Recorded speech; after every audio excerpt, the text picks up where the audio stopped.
오늘 설교의 제목이 성령을 받으라, 성령을 받으라는 제목입니다. 왜 성령을 받아야 되느냐? 왜 성령이 중요한가? 굳이 성령 받지 않아도 지금 믿음 생활 잘하고 있는데, 성령 받지 않아도, 성령 충만하지 않아도 뭐 생활하는데 별로 지장 없는데, 왜 목사님은 성령 충만이 기도의 1번 제목이라고 그러고, 왜 성령 충만 받으라고 그러고, 성령 충만 받기 위해서 새벽에도 나와서 기도하라고 그러고, 왜 우리를 괴롭힐까? 여러분 그런 생각을 해보셨죠? 도대체 성령이 무엇이길래 우리를 이렇게 괴롭게 하는 것인가? 이렇게 생각할 수도 있습니다. 오늘 저는 왜 성령을 받아야 하는지를 세 가지를 통해서 말씀을 드리려고 합니다. 많은 사람들이 잘못 알고 있는 것이 있습니다. 신앙생활의 주체가 바로 자기 자신이라고 생각하는 것입니다. 그래서 내가 생각하고 내가 결정하고 내 마음대로 내가 내 좋은 대로 생각하고 행하는 것이죠. 내 마음대로 행하는 거예요. 내 마음대로.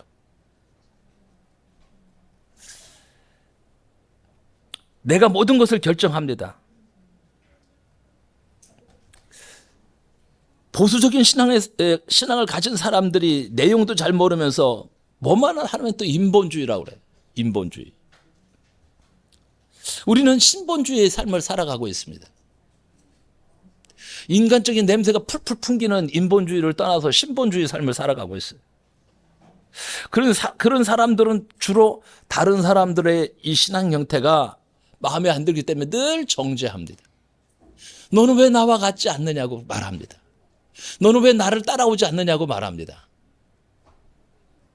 그래서 늘 정죄하죠. 늘 판단하죠. 늘 심판하죠. 우리가 판단받지 않으려거든 판단하지 마라 그랬어요. 아무도 판단할 수가 없습니다. 자, 오늘 우리가 왜 성령에 충만해야 되는가? 이 성령에 충만해야만 올바른 신앙생활을 할 수 있기 때문에 그렇습니다. 그 첫째는 뭐냐? 신앙생활의 주체는 내가 아니라 성령이라는 거예요. 성령. 우리가 예수 그리스도를 구주로 영접하면 성령께서 내 속에 내주하십니다. 내 속에 쏙 들어오십니다. 내 안에 있던 악한 영이 떠나고 내 안에 성령님이 내주하셔요. 내주. 성령의 내주랍니다. 내 안에 누가 계시다? 성령님이 계시다. 성령 하나님 그럽니다. 성령 하나님. 성령 하나님이 내 안에 계시는 거예요. 내 안에 악한 영이 떠나가고 성령 하나님이 딱 자리 잡고 계셔요. 너의 몸이 하나님의 성전인 것과 너희 안에 하나님의 성령이 거하시는 것을 알지 못했냐고 그랬잖아요.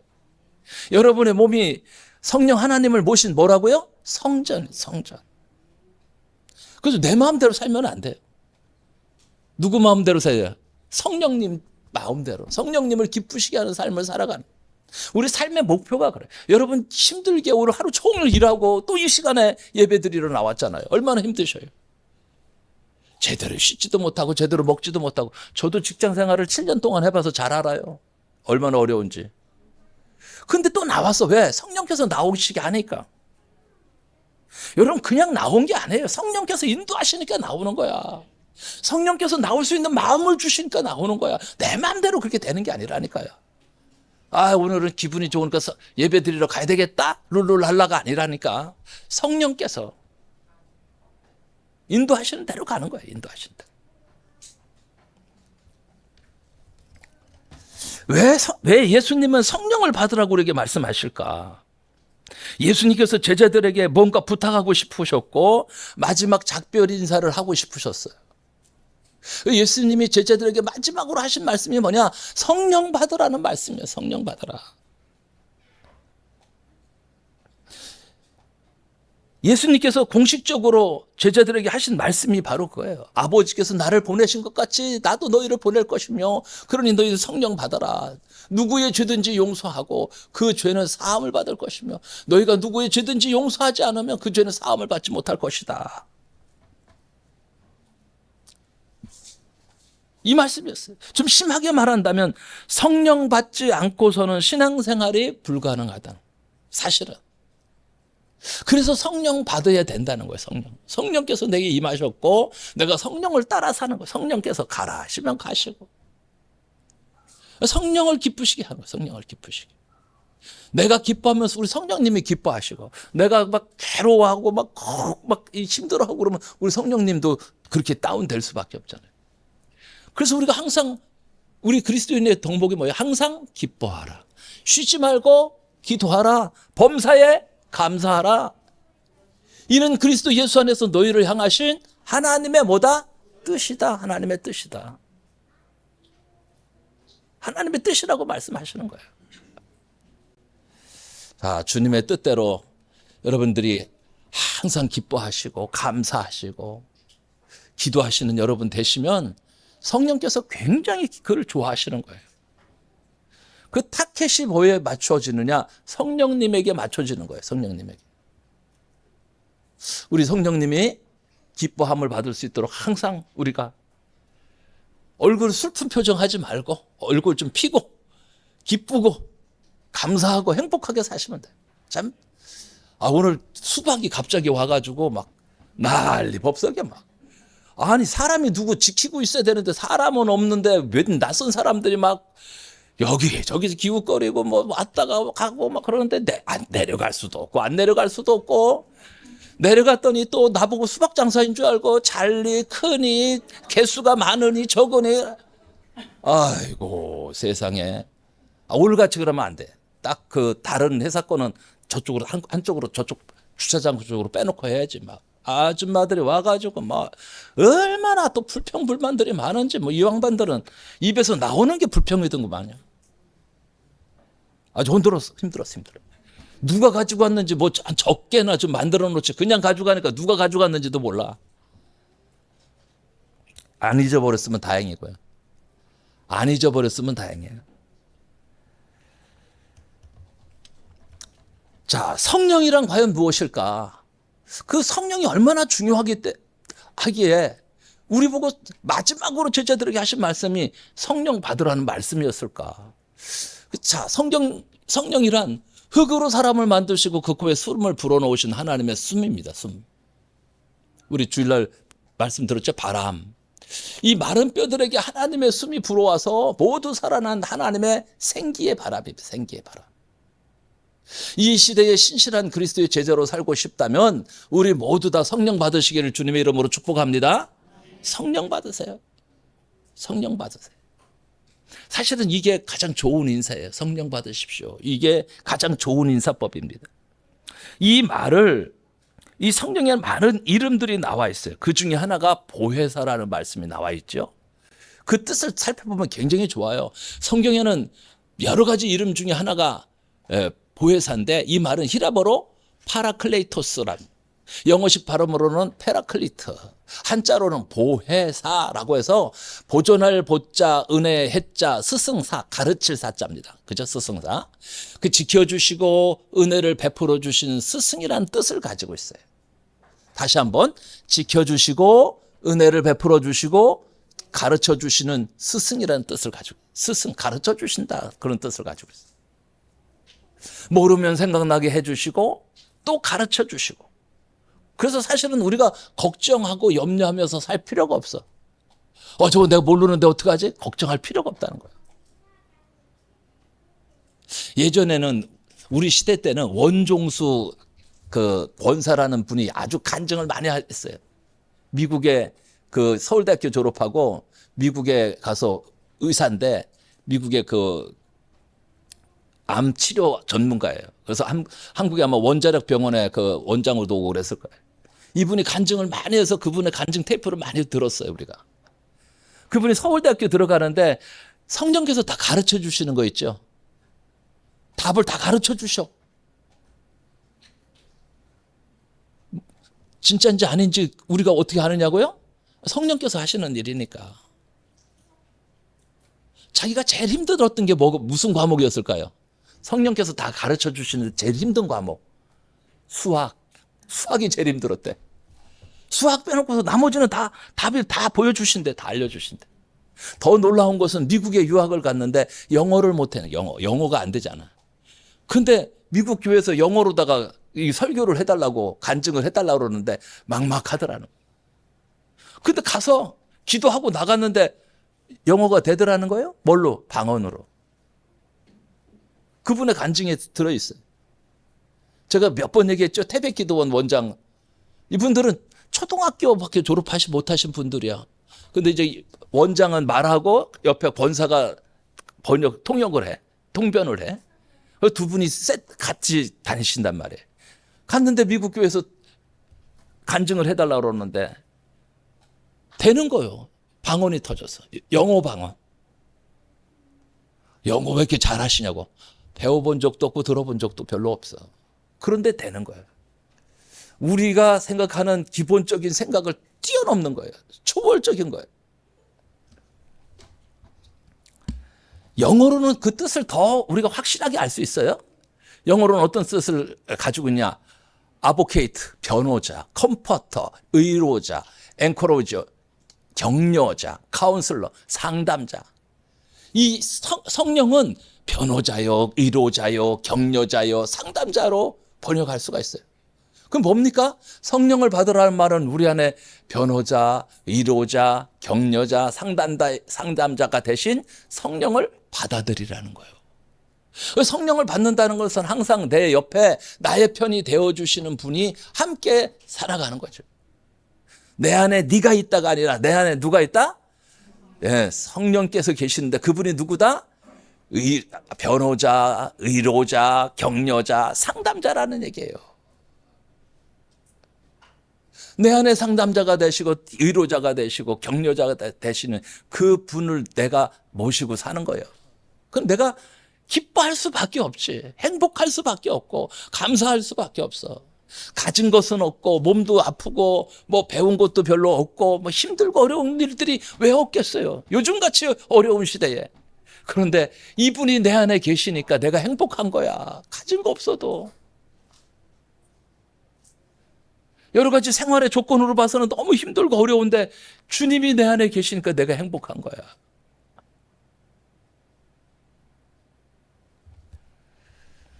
오늘 그 주님이 여러분을 위로해 주실 줄로 믿습니다.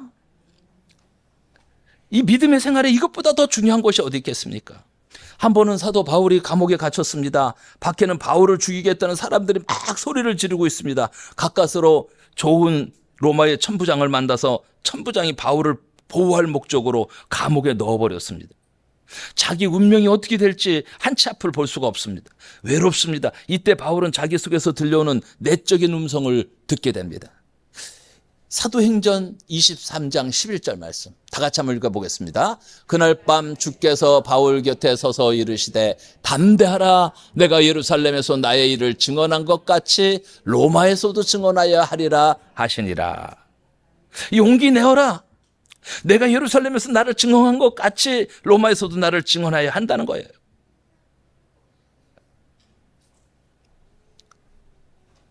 내가 예루살렘에서 나에 대해서 증언한 것처럼 로마에서 너는 나를 위하여 증거해야 할 것이다. 이 말의 뜻은 뭐예요? 로마 가라는 거죠. 가라. 로마 가야 된다는 거예요. 사도 바울이 로마 갑니까 안 갑니까? 다 반대하는데 가잖아요. 가야 되는 거예요. 왜? 성령께서 시키니까. 사도 바울의 이 선교 여행을 보면은 막으면 서고 가라면 또 문이 열리면 가고, 마게도니아의 첫성 빌립보에 들어갈 때도 마찬가지예요. 아시아에 가려고 그러는데 그 길을 막으니까 마게도니아 사람이 환상으로 보여줘요. 손짓하고 있는 거. 그거 보고는 또 마게도니아로 들어가서 빌립보 들어가는 거예요. 루디아 만나고 간수장 만나고 교회 세우고 하는 거예요. 내가 막 내 마음대로 나는 몽골 선교사로 갈 거야. 나는 어디에 가서 뭘 할 거고 뭘 할 거고. 그건 내 생각이고.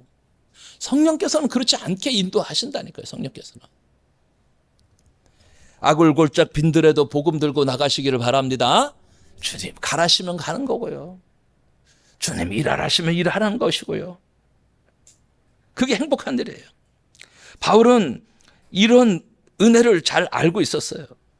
그래서 바울은 어떤 상황 속에서도 하나님의 그 자녀들에게 뭐라고 말씀하십니까? 내가 너와 함께 할 것이다. 내가 너와 함께 할 것이다. 너는 혼자가 아니다. 나는 너의 편이다. 내가 너를 지키고 있다. 이런 메시지를 전달하는 거예요. 주님은 여러분과 함께 하십니다. 우리 예전에 이런 찬양을 불렀어요. 참 힘나는 찬양. 아시는 분만 따라서 하시면 됩니다. 모르신 분은 한번 듣고 따라서 하면 돼. 내가 어둠 속에서 헤맬 때에도 주님은 함께 좀 빨리 해야 돼. 내가 시험 당하여 외로울 때도 주님은 함께 계셔. 기뻐 찬양하네 할렐루야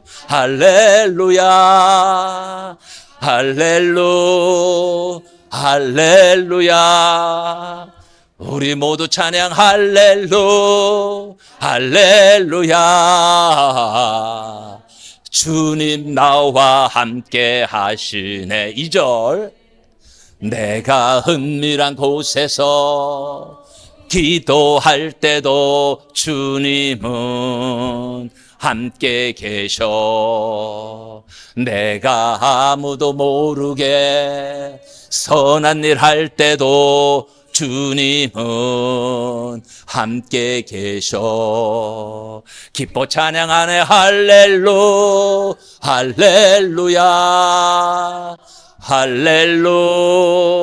할렐루야. 우리 모두 찬양하네 할렐루야. 주님 나와 함께 하시네. 3절.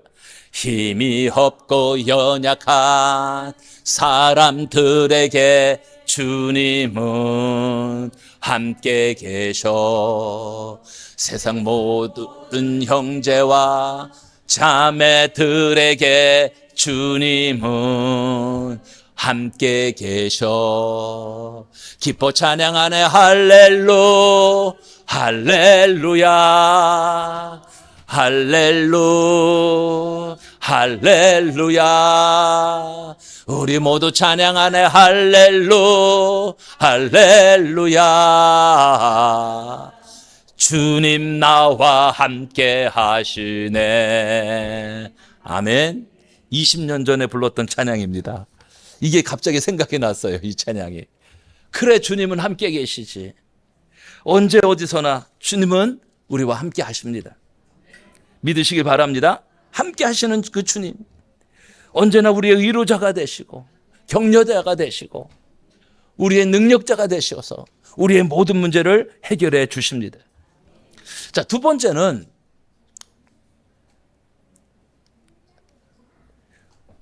구약 성경의 요엘에 나오는 약속의 말씀이 성령을 받으라는 거예요. 성령이 오시겠다는 겁니다. 자, 요엘서 2장 28절 29절 말씀 읽어보겠습니다. 그 후에 내가 내 영을 만민에게 부어주리니 너의 자녀들이 장래일을 말할 것이며 늙은이는 꿈을, 너의 젊은이는 이상을 볼 것이며 그때에 내가 또 내 영을 남종과 여종에게 부어줄 것이며. 아멘. 이 말씀의 약속의 말씀이 그대로 이루어진다고 말씀하고 있습니다. 우리는 하나님의 약속의 말씀을 믿고 의지합니다. 자, 나의 영을 받은 나의 자녀들은 꿈을 꾸게 될 것이고 환상을 보게 될 것이고 예언하게 될 것이라고 하셨습니다. 요엘의 활동의 시기는 여러 가지 논란이 있지만 많은 학자들은 유다 왕 요아스 시대라고 말합니다. 그렇다면 요엘이 활동했던 이 시기는 BC 8세기경입니다. 요엘을 통해서 말씀하셨던 이 말씀이 그 후 800년이 지나서 현실로 이루어졌습니다. 성령을 체험한 베드로가 사람들 앞에 나가서 이렇게 말합니다. 사도행전 2장 16절 17절 말씀 또 읽어봅니다. 이는 곧 선지자 요엘을 통하여 말씀하신 것이니 일러스되 하나님이 말씀하시기를 말세에 내가 내 영을 모든 육체에 부어주리니 너의 자녀들은 예언할 것이요 너의 젊은이들은 환상을 보고 너의 늙은이들은 꿈을 꾸리라. 아멘. 이 약속의 말씀이 그대로 이루어졌다는 것을 말하고 있습니다. 약속대로.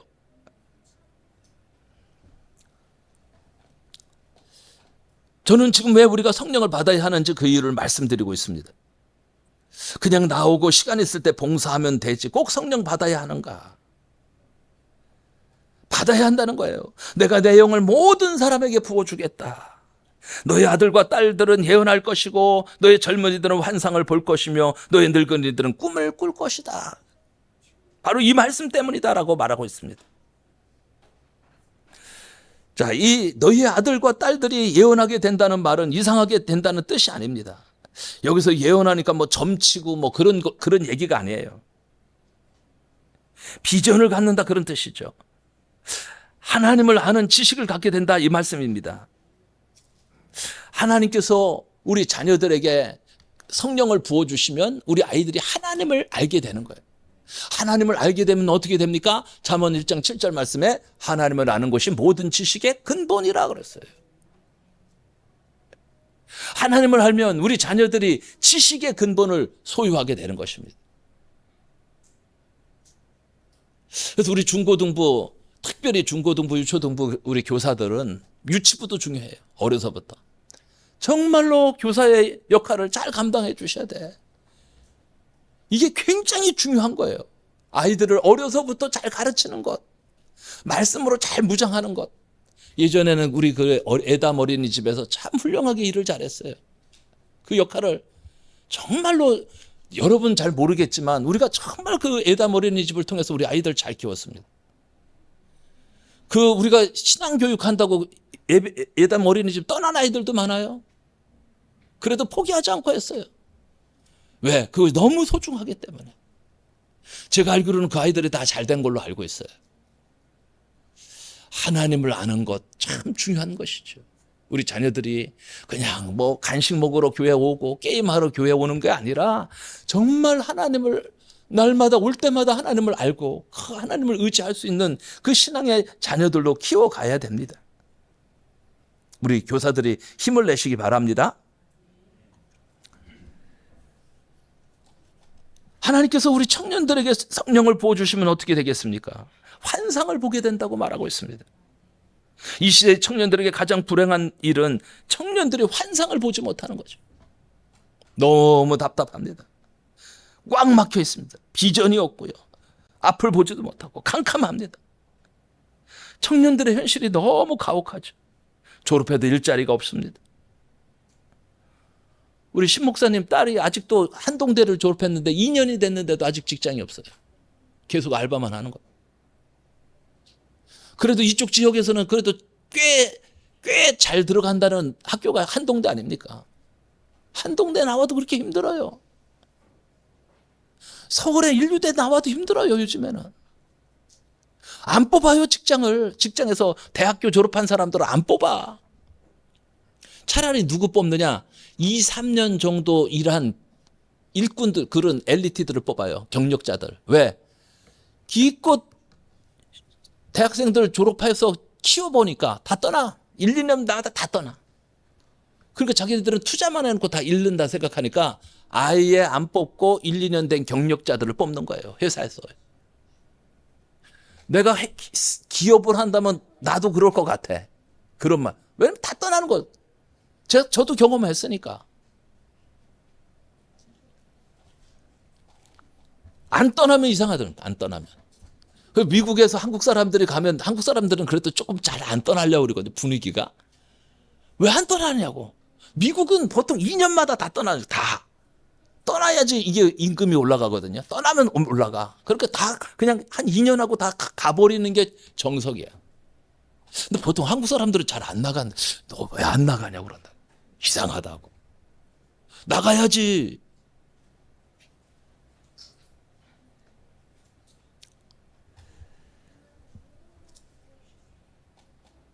요즘 청년들이 뭐 M4 세대, M4 모든 것을 다 포기했어. 결혼도 포기하고 직장도 포기하고 꿈도 포기하고 집도 포기하고 다 포기. 너무 불쌍하죠. 너무 안 됐죠. 가진 것이 없어서 결혼을 못 한다고? 그런 아가씨 만나면 얼마든지 할 수 있잖아요. 야, 우리 둘 다 없으니까 무에서 유를 창조하자. 이렇게 해가지고 둘이서 시작하면 되잖아. 원룸에 가면 다 있잖아. 냉장고, TV, 세탁기 다 해주거든. 그거 뭐 거기서부터 시작하면 얼마든지 잘 살 수 있지. 뭔가를 다른 사람들처럼 보이기 위해서 뭐 집을 사야만 되고 뭐 가구 같은 거 다 채워야 되고 막 이렇게 생각하니까 못하는 거예요.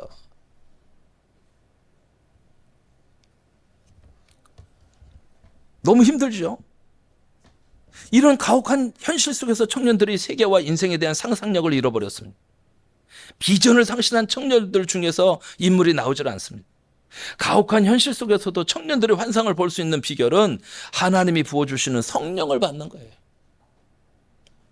요즘 젊은이들은 정말 안타까워요. 정말 안타까워. 눈만 높아. 다른 사람들 잘 되는 것만 보고 그것만 따라 살려고 그래요. 코인 그런 거 다 코인으로 물려. 집 그런 거 집 영끌 해서 다 집에 다 망해버렸어. 다 쫓아가가지고. 주관도 없고 그냥 여기 하면 여기 쏠리고 저기 하면 저기 쏠리고 막. 너무 안타깝죠. 너무 안타까워. 노인들은 어떻습니까? 노인들이 하나님께서 그의 자녀들에게 성령을 부어주시면 노인들은 꿈을 꾸게 된다고 그랬어요. 꿈을 꾼다는 것은 잠잘 때 꾸는 꿈이 아닙니다. 개꿈 꾸라는 얘기가 아니고요. 꿈을 잃어버리면 남은 여생에서 의미를 찾을 수가 없었죠. 희망이라고 하면 희망의 끈을 놓쳐버리면 안 되는 거예요. 나이가 들면은 육체적으로 힘이 빠지거든요. 그럼 뭐 하나? 뭐 해야 되겠나? 제가 뭐 나가서 지금 내년에 은퇴하고 나가서 돈 벌겠다고 노가다 뛰면 제가 해낼 것 같아요? 그건 안 되잖아요. 그건 제가 할 일이 아니잖아요. 못 해냅니다. 그건. 당장 병듭니다. 제 주변에서 우리 목사님들 요즘 생활이 어려우니까 알바 갔던 목사님들 간증하거든요. 죽다 살아난. 그거 아무나 하는 게 아니에요. 뭐 알바한다, 상차 한참 뭐 블루베리 농장 가서 물 주는 거 그거 쪼이고 왔다는데 손목이 아파서 며칠 동안 고생했다고 그래요. 돈 더 들어갑니다. 돈 더 들어가. 아무나 그렇게 하는 거 아니에요. 근데 뭔가를 할 수 있다는 생각, 이런 희망과 꿈을 놓쳐버리면 나는 나이가 들어서 이제 아무것도 못한다. 이거는 이제 가는 것밖에 없죠. 할 게 없다면은. 우리는 계속해서 비전을 가져야 돼. 비전. 주를 향한 비전. 우리는 할 게 있어요. 주의 일을 하면 됩니다. 주의 일. 하나님께서 자녀들에게 부어주시는 성령을 받아야 우리의 자녀들이 예언을 하고 청년들은 환상을 보고 늙은이들은 꿈을 꾸게 된다고 말하고 있습니다. 우리는 하나님께서 부어주신다고 약속하신 성령을 받아야만 합니다. 우리 자녀들도 청년들도 올드맨들도 성령 받아야 됩니다. 성령 받으면 사람이 어딘가 이상하게 되는 것이 아니라 하나님이 우리에게 주실 가장 아름다운 삶을 살게 되는 것입니다. 요한복음 10장 10절 말씀에서 나는 양들이 풍성한 생명을 얻게 하기 위해서 왔다고 주님 말씀하셨어요. 우리에게 풍성한 삶을 주시려고 주님은 이 땅에 오셨습니다. 하나님께서 그의 자녀들에게 성령을 부어주시겠다고 약속하신 말씀과 연결이 되어 있습니다. 성령을 받아야 비로소 우리는 주님께서 약속하신 풍성한 삶을 누리게 되는 것입니다. 그래서 꼭 여러분들이 성령을 받으셔야 돼요. 세 번째는 우리가 왜 성령을 받아야 하는지 그 이유가 분명합니다. 세 번째 이유가 뭡니까? 오늘 읽었던 사도행전 19장 말씀에 1절로 7절 말씀이 증거를 하고 있습니다. 이렇게 시작합니다. 아볼로가 고린도에 있는 동안 바울은 북부 지방을 거쳐서 예배소에 이르게 되었는데 바울이 거기서 제자들을 만납니다. 이 말씀 속에서 아볼로라는 사람이 나오고 아볼로는 그 당시 최고 학문의 도시라고 할 수 있는 알렉산드리아에서 난 유대인이었어요. 아주 성경에 능통한 자였습니다. 공부를 많이 했어요. 그리고 상당히 겸손한 사람이었어요. 우리가 지난주에도 얘기했지만 브리스가 부부에 의해서 그가 교육을 받는데 평신도에게 목회자가 교육받는 셈인데 겸손하게 받잖아요. 내가 누군데 이렇게 나오면 못 받는 거죠. 내가 누군데 이러면 안 되잖아요.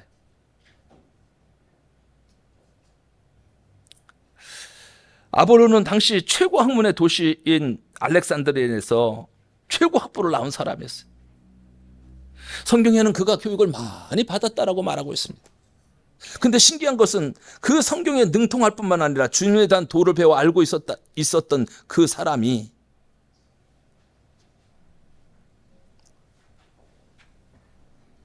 사람들에게 예수님에 대하여 열정적으로 가르쳤을 뿐만 아니라 정확하게 가르쳤다는 거예요. 어떻게 해서? 브리스가 부부에게 예수에 대해서 알고 예수님을 영접하고, 그리고 나서 그는 말도 잘하는 데다가 성경에 대한 정확한 지식도 있고 성경을 가르치고자 하는 열정까지 있는 사람이었습니다. 그런데 성경은 이 사람의 문제점 하나를 지적합니다. 그가 브리스가 부부를 만나기 전에 그렇게 말씀도 잘 전하고 열정적인 사람임에도 불구하고 한 가지 흠이 있었다는 거예요. 그가 뭐냐? 그는 요한의 세례밖에 몰랐다는 거예요. 그러면 요한의 세례는 과연 무엇일까요? 여러분, 요한의 세례라는 것이 무엇입니까? 예수님과 동시대 사람으로서 세례 요한이라는 사람이 있었는데, 성경은 이 사람이 예수님의 포리너너, 앞선 예비자, 그죠? 예수님이 오실 길을 준비하는 사람. 예수님보다 전에 와서 예수님을 위해서 모든 준비 작업을 한 사람이라는 그런 뜻을 가지고 있습니다. 그는 사람들에게 말합니다. 회개하라. 천국이 가까이 왔다. 회개하라고 외쳤습니다.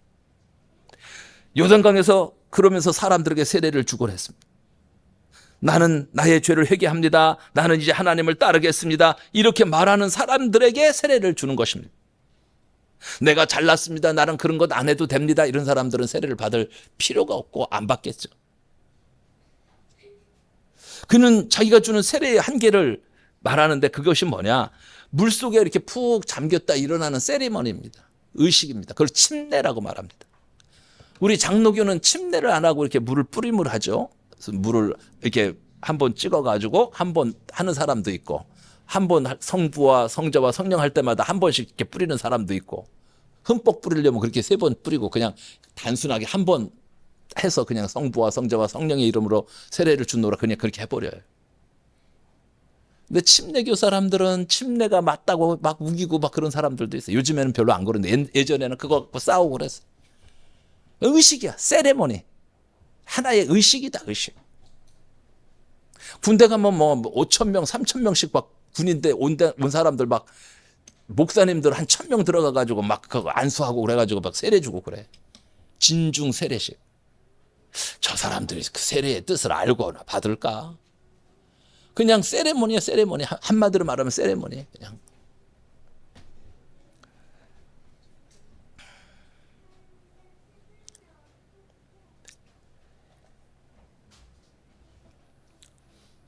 오늘날 많은 크리스천들이 요한의 세례에서 끝나는 사람들이 많습니다. 회개해야 해. 이렇게 살면 안 되지. 하나님 말씀 들어야 해. 이 정도의 생각을 가지고 교회에 나오고 이렇게 믿음 생활하는 사람들이 많습니다. 2000년 전에 바울이 에베소에서 만났던 제자들과 같은 사람들이 지금도 많습니다. 그러나 이렇게 믿음 생활하는 사람들도 알 것입니다. 교회를 10년 나오고 20년을 교회에 나와도 변하지 않는다. 여전히 변하지 않는다. 아니, 우리 한길교회 10년 다녔으면 좀 변화가 돼가지고 아유 이제 펄펄 날아야 되는데 그렇지 못하다는 거예요. 우리 사모가 저보고 그래요. 우리가 사역 잘못한 것 같다. 그렇게 땅을 치고 후회할 때도 있어. 왜 안 변하냐? 이렇게까지 했으면 좀 변해야 되는데 왜 안 변하는가? 사람이 변화시키는 것이 아니구나. 성령이 변화시키는 것이구나. 저는 북한 땅을 해서 기도하면서 그런 생각이 들었어요. 북한을 변화시킬 수 있는 것은 사람이 변화 못 시킨다. 북한 땅에 복음이 들어가서 복음이 저들을 변화시켜야 된다. 저는 그렇게 기도하고 있어요. 새벽마다. 복음이 북한 땅에 들어가서 심어지기만 하면 북한의 수많은 교회들이 세워지고 북한의 사람들이 완전히 변화될 수 있는 것은 예수밖에 없습니다. 그날이 올 수 있도록 기도해 주시기 바랍니다. 저도 북한에 들어가게, 북한 들어가서 선교하게 그랬으면 좋겠어요.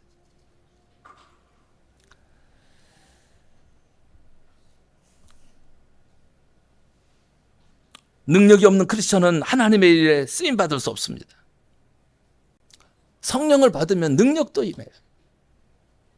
그래서 사도행전 1장 8절 말씀에 우리가 전도하러 나갈 때 뭘 받고 나가라? 성령 받고 나가라. 오직 성령이 너에게 임하시면 너희가 권능을 받고, 이 권능이 무슨 권능이에요? 하나님의 권세와 능력의 권능이죠. 이거 가지고 나가서 복음 전하라는 거예요. 다른 것 필요가 없어요. 권능, 하나님의 능력이 필요합니다.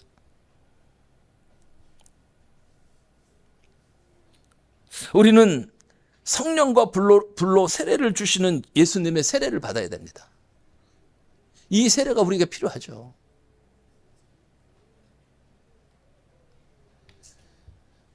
(4절과 6절에) 보니까 요한은 회개의 세례를 베풀었다고 그랬어요. 요한은 사람들에게 자기 뒤에 오실 분이라고 믿으라고 외쳤는데 그분이 바로 예수님이십니다. 자기 뒤에 오신, 미리 와서 세례 요한이 모든 길을 닦아주는 거예요. 그들은 이 말을 듣고 주 예수님의 이름으로 세례를 받았습니다. 바울이 그들에게 손을 얹자 성령께서 그들에게 내려오셨어요. 성령이 그들에게 임했어요. 이들에게 내렸던 성령은 일찍이 하나님께서 요엘 선지자에게 말씀하셨던 것입니다. 바로 그 성령이에요. 임파테이션이라고 그래요. 영어로 임파테이션. 성령이 전이 되는 거예요. 내게 있는 성령이 안수할 때 전이 그 사람 옆에 사람에게 전이가 되는 거예요.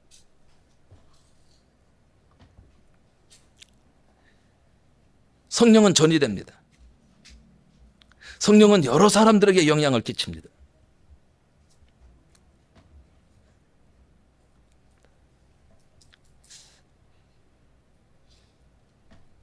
그래서 우리는 성령과 불로 세례를 받아야 되죠. 내가 내 영을 모든 사람에게 부어주겠다. 너희 아들과 딸들은 예언할 것이고 너희 젊은이들은 환상을 볼 것이고 너희 늙은이들은 꿈을 꿀 것이다. 이 말씀처럼 하나님께서 예배소에 있는 12명의 제자들에게 성령을 부어주셨습니다. 성령이 임하셨어요. 저는 우리 한길교회에 성령이 임하기를 원합니다. 성령에 충만하기를 원합니다. 우리 교회 기도 좀 많이 하시는 분이 오셔서 아침 새벽 기도 같이 하고 계신데 그분이 방언 기도를 해요. 어디 가서 방언 기도 하고 싶은데 방언 기도 할 교회가 없대. 우리 교회 오셔서 마음 놓고 하십시오. 우리 교회도 방언 하시는 분들 많은데 안 해서 그렇죠. 요즘 또 안 해. 또 그분이 하시니까 따라서 같이 하셔.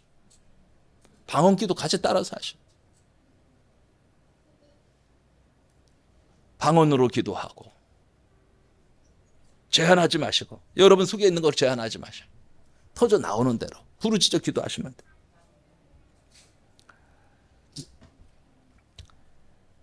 성령은 많은 것들로 역사하십니다. 찬양에 은혜 주고 말씀 들을 때 은혜를 받게 하시고 그다음에 가장 중요한 것은 뭐냐면 생각의 마인드를 바꿔주는 거예요. 부정의 마인드에서 긍정의 마인드로 바꿔주는 거예요. 자꾸만 내 입에서 감사가 나. 내 얼굴에서는 미소가 나오고 기쁨이 나오고 샘솟고 성령 받은 사람의 특징이 그래요. 그 성령을 받지 못하고 은혜가 떨어지면 자꾸만 불평과 원망과 시비와 질투가 나. 안 좋은 것만 자꾸만 보이게 돼요. 좋은 것이 보여야지. 좋은 생각을 해야 되고, 그죠? 긍정의 마인드를 가져야죠. 뭐 꼬투리 잡을 것은 없나 이런 것만 생각하는 거예요. 시비 걸 건 없나 이런 것만 생각하는 거예요. 바꾸셔야 됩니다. 여러분들은 이 요한의 세례에서 끝나는 믿음 생활이 아닙니다. 이제 하나님께서 부어주시는 성령을 받으시고 성령 충만한 가운데 늘 승리하시기를 주님의 이름으로 축복합니다. 여러분이 진정으로 성령 받기를 원하십니까? 그러려면 먼저 우리 마음속에 성령의 은혜를 받고자 하는 열망이 있어야 됩니다. 사모함이 있어야 돼요. 주여 내게 성령이 임하게 하옵소서. 성령으로 충만하게 하옵소서. 기도하셔야 돼요.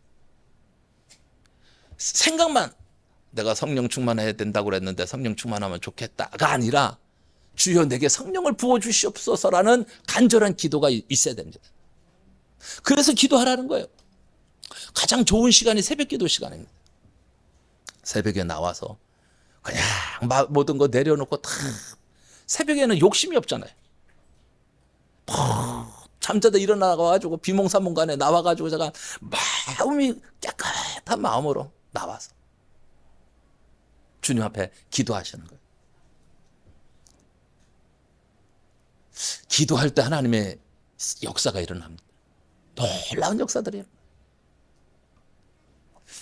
사모하는 마음, 성령을 사모하는 마음, 주여 내게 성령이 임하게 하옵소서. 강하게 임하게 하옵소서. 그렇게 기도하셔야 돼요. 나는 마음이 없는데 억지로 성령 받는 것이 아니라 우리 마음에 성령 받을 준비가 되어 있어야지. 그죠? 내가 문 밖에 서서 두드리노니 누구든지 내 음성을 듣고 문을 열면 내가 그에게로 들어가 그로 더불어 먹고는 나로 더불어 먹으라 그러잖아요. 문은 내가 열어줘야 되는 거예요.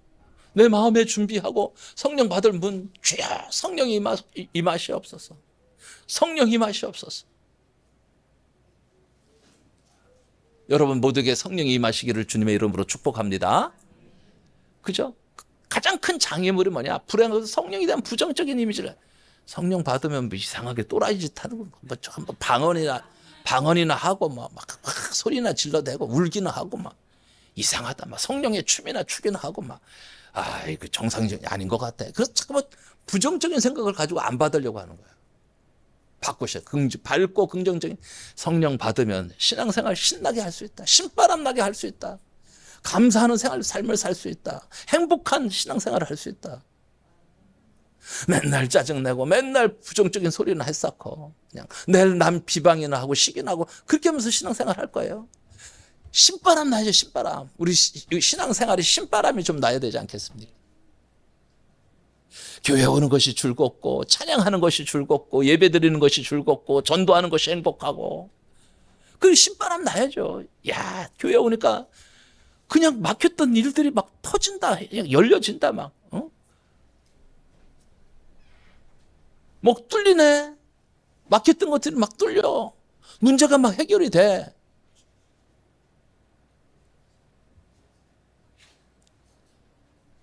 제가 막 성령 충만해가지고 막 기도원 맨날 쫓아가고 막 성령 충만해가지고 막 그러니까 아니 믿지 않는 우리 친구가 그런 말을 야, 너 저 교회 헌금 좀 많이 해라 나보고 그러더라. 왜 그러더라. 너 내가 보니까 너는 진짜 하나님의 복을 받는 사람 같아. 나보고 그런 얘기를 하는 거야. 너는 진짜 하나님의 복을 받는 사람 같아. 자기가 옆에서 보니까 신나고 감사하고 행복하고 그러니까 자기가 아직 예수는 안 믿지만 예수 믿을 준비가 돼 있는 거야. 왜? 그때 잘 그걸 몰랐어. 그때 야 너도 예수 믿어야 된다고 많은 사람들한테 얘기를 하는데 그렇게까지 할 줄은 몰랐어. 자, 우리는 항상 긍정의 마인드를 갖고 계셔야 돼.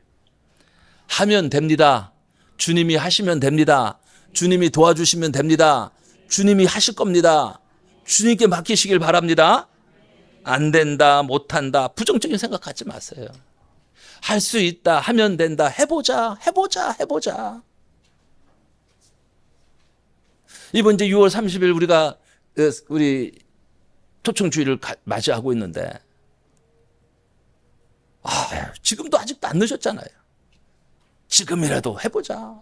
저 인간 말 안 들어도 또 한 번 또 찾아가서 또 한 번 얘기해보고 또 맛있는 거 또 한 번 또 사주고 그래도 또 만나야 되는 거예요.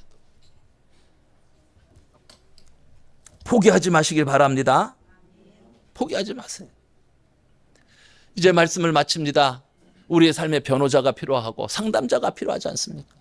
우리 청년들이 환상을 보여야 하지 않겠습니까? 우리 인간성이 변화해야 되지 않겠습니까? 우리 모두 하나님께서 그의 자녀들에게 부어주시겠다고 약속하신 그 성령을 받아야만 합니다. 꼭 받아야만 합니다. 그래야 여러분의 신앙의 삶이 재미있고 행복합니다. 예배소에 있던 12명의 제자들이 바울을 만나 성령을 받게 된 것이 축복이었던 것처럼 오늘 우리가 성령 받으라는 성경 말씀을 들은 것 역시 하나님의 큰 축복이라고 생각합니다. 우리 모두 성령 충만 받고 성령 충만하여 가장 신바람 나고 행복한 그리스도인의 삶을 살아가시기를 주님의 이름으로 축원합니다.